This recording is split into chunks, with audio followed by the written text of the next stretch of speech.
Bonjour mes amis, voilà, je vous fais une petite vidéo de promenade, d'une balade. Regardez cette rue. Ici, j'ai failli être renversé, enfin, j'ai été klaxonné par un automobiliste. Et vous voyez, il n'y a pas de passage piéton, hein. Je vous signale ça parce que les gens font tout et n'importe quoi. Si j'avais été en dehors des clous, enfin des clous des bandes, j'aurais pu dire, bon d'accord, il a raison. J'ai pas fait attention, il allait passer, je lui passe devant. Bon, bref, voilà, mais c'est qu'un petit incident, remarquez, c'est rien. J'espère que vous allez bien mes amis. Alors n'oubliez pas, encore, je le répète, hein, de vous abonner, partager cette vidéo, liker, mettez un pouce, et surtout activer la clochette si vous souhaitez, évidemment, hein, si vous souhaitez que cette chaîne se répande un peu partout, parce que là, vraiment, je fais du surplace. Alors il est vrai que je dois vous dire, hein, YouTube fait tout, enfin c'est pas YouTube même d'ailleurs. Bon, YouTube déjà, je sais pas, les algorithmes sont feignants, enfin ça dépend. Dès que vous parlez de politique et surtout de sujets brûlants, et que vous citez certains hommes politiques, hein, que ce soit de l'Élysée ou du gouvernement ou je ne sais quelle autre partie administrative française, déjà même le mot France déjà, ça freine les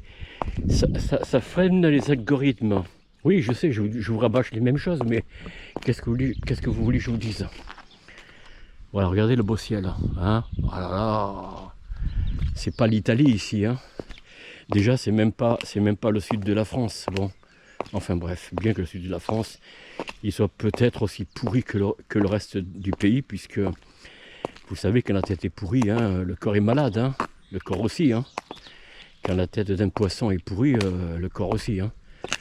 C'est ce qu'on dit souvent, hein. C'est un adage.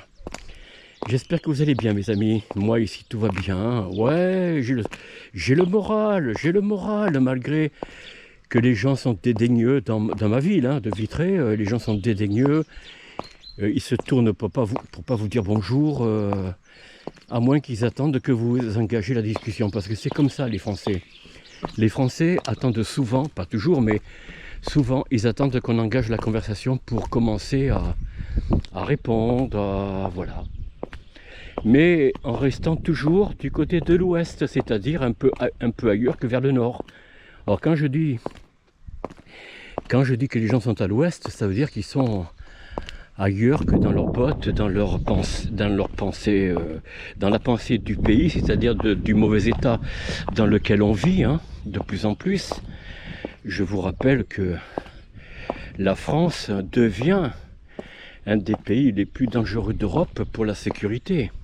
Oui, je sais, vous allez me dire, mais Raymond, il n'y a pas que la France. Bien sûr, si on prend l'Amérique du Sud, si l'on prend les pays d'Afrique du Sud, notamment, où les afrikaners dénoncent la dépossession illégale de leurs fermes, vous voyez. Là, la rencontre du président sud-africain et Donald Trump, le président sud-africain s'en est pris plein les oreilles, vous voyez, pour pas dire plus. Donald Trump lui a fait la leçon en disant vous vivez pas dans la démocratie, vous êtes dans une dictature. Enfin bon, je sais pas comment il a sorti ça, mais en gros c'est ce qu'il voulait dire, hein. Remarquez, bon, Donald Trump, moi je n'ai pas une confiance absolue non plus. Parce que c'est un homme, il fait du deal. Ce qu'il veut, c'est régner d'une manière ou d'une autre sur le monde. Il ne veut pas aider certains pays qui ont des soucis, on va dire, avec leurs dirigeants ou leur administration. Non, il s'en fout de ça. Et d'ailleurs, la France n'a pas à compter sur lui, hein, remarquez. Je ne dis pas que la France doit compter sur qui que ce soit de l'extérieur. Il faut que ça vienne de chez nous, il faut que ça vienne de nous. On trouve un homme ou des hommes, des femmes, capable de faire une politique de redressement du pays. Alors bien sûr, n'allez pas chercher chez les politiciens Marine Le Pen, alors Mélenchon, n'en parlons même pas, parce que si l'autre là, à l'Élysée, il démolit la France, Mélenchon, ce serait encore pire. Bon, alors je peux vous dire que honnêtement, on n'a rien à attendre de ces gens-là, absolument rien. Et de toute façon, depuis la Révolution française, tous les dirigeants sont soumis à un pacte. Oui, ils sont soumis à un pacte.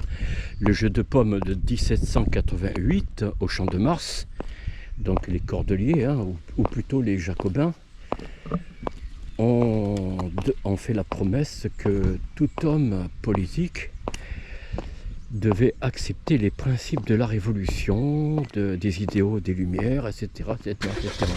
Autrement dit, pas question de mettre des gens, je pense à la religion, je pense aux monarchistes, pas question de mettre des gens comme ça à l'Assemblée nationale, enfin à la Chambre des députés à l'époque, pour entendre des contradictions trop pointues. Voilà. Donc un semblant de démocratie qui régnait depuis 1789 jusqu'à aujourd'hui. Alors aujourd'hui c'est encore pire qu'avant bien sûr, mais aujourd'hui la dictature est en marche, hein, elle est vraiment en marche. Parce que la dictature elle a deux formes, hein, je vous l'ai déjà dit plusieurs fois chers amis. Il y a la façon forte militaire comme c'était le cas de l'URSS, de Cuba et d'autres pays. Mais il y a aussi la méthode un petit peu on va dire par la culture, vous voyez. Par la culture, par la télévision, par Internet. On censure Internet, remarquez, bon, moi j'ai des émissions qui sont censurées, je ne peux pas les voir. Mieux que ça, j'ai même des séries de films que j'aimais bien regarder des années 60 et 70 qui sont censurés. Et ça, c'est une entreprise privée qui se permet de donner des leçons de droit d'auteur. Vous voyez, un peu comme McKinsey. Un McKinsey pour le PAF, comme on dit, hein. Voilà. Vous comprenez? La dictature, elle a une forme culturelle, d'enseignement à l'école, bien sûr, à l'université, au lycée. Il y a ça aussi. Qu'est-ce qu'ils apprennent, les jeunes? Vous leur parlez de Napoléon, ils ne comprennent pas au lycée, hein, ils ne savent pas qui c'est, ou ils en ont entendu parler très peu. La seule chose qu'on leur raconte, c'est la Révolution, bien sûr, un peu les Lumières, peut-être, et surtout, voilà, bon. Mais on ne leur apprend pas grand-chose. D'ailleurs, nous avons en France la meilleure école de désapprentissage du savoir. Je tiens à vous le dire, hein, on a vraiment... Et c'est par là que l'on tient l'esprit des jeunes, des futurs adultes, des gens qui vont voter pour qui on va leur dire de voter. Je dirais que George Orwell, 1984, quand il a fait ce roman dans les années 1946 ou 50, je ne sais plus trop, il est largement dépassé. Largement. Il y a quelque chose de bien plus grand qui s'est mis en place. Alors, maintenant, il parle de mettre des caméras avec reconnaissance faciale. Bon, ça a été fait pour les Jeux Olympiques en 2024, hein, à Paris et toute la région, donc l'Île-de-France. Ils veulent l'étendre sur toute la France. L'autre, là, Gérald Darmanin, alors ça, j'appelle ça un pied dans la porte. Il parle de supprimer la monnaie pour justement éviter le terrorisme. Figurez-vous que le terrorisme, c'est vous, chers amis. Ben oui, si vous avez 20 € en liquide dans la poche, vous pouvez être susceptible d'être un terroriste. Ben oui. C'est pas seulement pour une question de blanchiment d'argent, bien que Darmanin se targuait du moins, en disant mais oui, c'est pour prévoir le blanchiment d'argent. Ah ouais, vous faites du blanchiment d'argent avec 10 €, 20 €, vous? Non mais il faut arrêter la rigolade. Il se moque du monde. Alors justement, la question est toujours la même qu'il faut se poser, hein, chers amis. N'essayez pas de commenter ce dont je viens de dire à l'instant, si vous voulez, mais posez-vous la question, qu'est-ce que l'on me cache pour que on me serve tellement de propos sur la monnaie numérique, sur les propos de Gérald Darmanin, etc. Qu'est-ce que l'on me cache? Allez plutôt chercher quel est l'état de la France. Quel est le taux de PIB par habitant en France par rapport à nos voisins? Allemagne, Italie, Espagne, Portugal, Angleterre, États-Unis, Chine, Japon.